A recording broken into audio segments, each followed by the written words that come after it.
Hello from Santa Monica, California, the United States of America.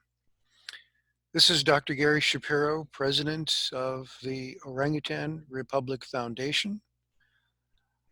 I am not able to be in Indonesia at this time because of the pandemic. So I am presenting this brief presentation to you. I wanted to first congratulate you for winning the Orangutan Caring Scholarship this year. And want to speak a little bit about the scholarship and some of the responsibilities. First of all, the program is being implemented locally in Indonesia by the Orangutan Information Center in Sumatra, covering North Sumatra and Aceh. It's being run in West Kalimantan by the Yayasan Palung, and in Central Kalimantan by the Borneo Nature Foundation. The funds for the scholarships are being provided by the Orangutan Project with support from the Andrew Sabin Family Foundation. And we have had support in the recent past by the Animal Health Foundation and Worldwide Veterinary Service. And of course, funds raised by the Orangutan Republic Foundation, by individuals, and in small groups. We have given out 172 four-year scholarships in the past 14 years. And this year we'll be giving out now 20 this year. These are in the fields of biology, forestry, and veterinary science. And for those taking the veterinary science, they get an extra year for intern support. This graphic shows the trend as we have built the scholarships over the years. And as you can see, various provinces have come into the program throughout the period of the scholarship program. If we look at the distribution of scholarships, most have been for biology, but forestry is very close behind. And about half of those amounts are for the veterinary science program. And we do offer it to some additional programs based on the decisions of each implementing organization. In 2019, we actually held a ceremony in Central Kalimantan, West Kalimantan, and it was in Aceh last year where we did our ceremony. Since we've started, 104 students have already graduated. They've already gone on into the world of business or academia, or some have actually stayed and helped with the nonprofit sector. So you represent the next class coming in, and hopefully in a few years, you'll be joining the ranks of the graduate students. Next year, we'll reach our 200th scholarship, and we're very proud of this. We'll hopefully be able to celebrate it there. But this year, we'll be offering 20 new recipients for the scholarship. This is a special year, as you know. This is the COVID-19 pandemic. So everyone is encouraged to stay at home and to stay safe, to also practice social distancing, staying no closer than 2 meters from each other for any prolonged period of time. It's important to realize that the virus dose is really significant, and that can actually affect you by just even speaking to somebody, not even coughing, but speaking in closed areas. So be very careful. Also, wash your hands frequently. This is a very important thing you should be doing to kill the virus. Also, we like to say flatten the curve. This is a statistical aspect of this pandemic, if you look at the curve of the incidence of the disease and the death rate, you can see it rises up. And the whole point of the various practices that we're talking about is to lessen the number of people getting infected and, of course, lessen the number of people who die.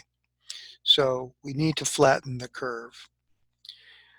And, of course, this has also led to a number of travel and visa restrictions. Traveling in Indonesia right now is very difficult.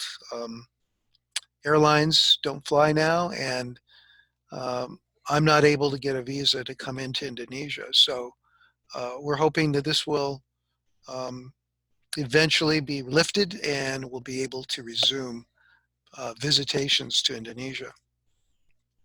So how does the program work, and what are the students' responsibilities, and what is the future for the Orangutan Caring Scholarship? Well, normally the process, we would hold award ceremonies in May or June, but throughout the year, my organization raises the funds. We do it on a number of ways. Also, the implementing organizations promote the scholarships for the current year. We commit to a certain number of scholarships for the class of the current year. This is negotiated. And importantly, we seek proof of attendance and annual reports for the recipients still in school. We want to make sure everybody is working hard. Once this is passed, we prepare an agreement, and each organization will receive an annualized amount to support the students each year. And of course, the implementing organizations conduct a selection of the current recipients, and you have been selected this year. Congratulations again. And next year, of course, we'll be repeating the cycle, and hopefully we'll be able to, I'll be able to be there to actually give and sign the scholarship contracts. Now, what is the student recipient responsibilities? What do you need to do during the course of the scholarship? Well, first of all, read the responsibilities that are set forth in the contract. This may involve activities you'll be doing with the organization, going to schools, being part of Orangutan Caring Week, and a variety of other extracurricular activities. This is very, very important. But also, you have to maintain good standing as a student. That means working hard and getting good grades. We also ask that you provide occasional reports with photographs so that we can use this information to let our donors know how well you're doing. And we also would like you to help the Orangutan Republic Foundation and the implementing organizations promote the program so we can continue to find funds in the future. Now, it is a challenge to keep this program funded. There's no question about it. It's hard to raise funds in the nonprofit sector, especially during this pandemic. It's not as glamorous as raising money for something that you can see, like a building. And we're under pressure to increase the number of scholarships generally each year. And there's very little help I'm receiving in finding new long-term donors. So when there's somebody who is interested in helping out in education, we like to hear from them. What are some of the possible solutions to these challenges? Well, there's quite a few, actually. One is creating a system approach to administering and managing the program. We've been working on that over the last several years, and I'm very happy to say it's working. We also would like to increase the involvement by the Indonesian community and try to find Indonesians who are doing well who could help sponsor one or more scholarships. There's something we can do, and we've already done this by creating specific scholarships in the name of somebody important or somebody who has passed away. We can honor that person by naming a scholarship after them. We can also encourage campaigns to raise money by schools, universities, churches, mosques, other places where people can work and bring in their pool of friends or people they know to help sponsor a scholarship. We could also try to get more visibility in the press, because as we do that, more people will know about the foundation, maybe come and visit the website and click through and donate. We also want people to know that we have a online student support program, Sponsor a Student, at orangutanrepublic.org.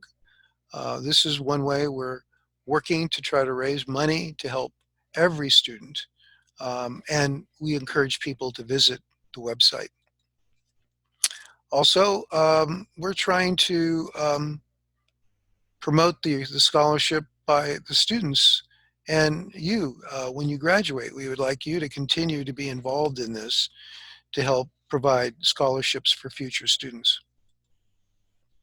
Also, graduates and alumni, we hope that they will continue to fund and find donors in Indonesia. And we also hope that our implementing non-government organizations will help us steer donors to the scholarship. Our plan is to create a very robust fund over the next 5 years so we don't have to struggle to raise the money. Now, there'll be some changes in 2021. Of course, we hope that the pandemic will be lifted and we'll be able to have a ceremony in Indonesia. But we're also going to be welcoming the Center for Orangutan Protection as our last organization to help us implement the program in East Kalimantan.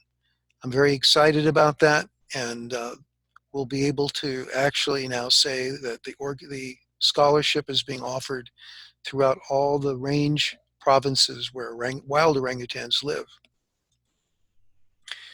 So with that, I'd like to thank you all for your attention, and congratulations once again. It's a big commitment to take on this scholarship, and we wish you well. And finally, on behalf of my wife and myself, we started the organization back in 2004 and created the foundation itself in 2007. We really hope that you will work hard and be successful as you proceed in your career. Thank you.